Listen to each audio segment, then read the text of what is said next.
چې کله د یو زنانه خاوند د کور نه په سفر باندې ځي یا بهر د کار دپاره وځي نو زنانه له پکار دي چې هغه ورته دعا وکړي او د رخصتېدو په وخت باندې فی امان الله ورته ووایي، یعنې خپل خاوند الله ته وسپاري، خپل امانت الله ته وسپاره، هغه به حفاظت کوي.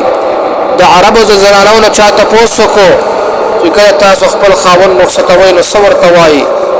یوې ښځې ورته وویل چې کله زه خپل خاوند رخصتوم نو زه دا الفاظ وایم: فی امان الله فی جوار الله. بلې زنانه وویل: یا رب اعده لی سریعا وسلیما، یعنی ای الله زما خاوند زر په سلامتیا سره واپس کړه. بلې زنانه وویل: یا رب احفظه لی انه زوج مثالی واب لا يعود لی للاطفال.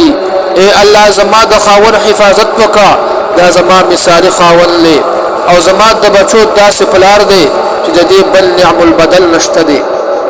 بلې زنانه وویل چې زه ورته دا الفاظ ویم: هل سيعود لي ثانیة، زه به د خپل خاوند ښایسته مخ کله وینم. بلې زنانه ورته وویل چې زه دا الفاظ ویم: اتق الله فينا ولا تطعمنا الا حلالا.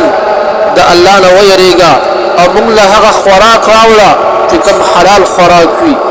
نو زه هم تاسو ته دا یو نصیحت کوم چې کله هم یو خاوند هغه د کور نه بهر وځي، په سفر باندې ځي، نو زنانه له پکار دي چې د دې الفاظو نه ځان له یو الفاظ هغه وټاکي او هغه الفاظ وایي، یا خو د عربۍ هغه که دغه رهي په پښتو کې دی بیا زده کي.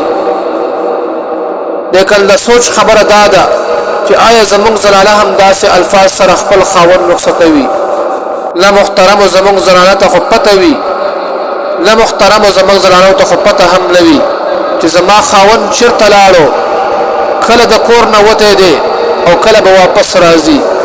که ته وایي چې خاوند ماله توجه نه راکوي نو د دې مطلب دا دی چې تا کې هم څه غلطۍ نشته دی، ځکه تا له خاوند توجه نه درکوي.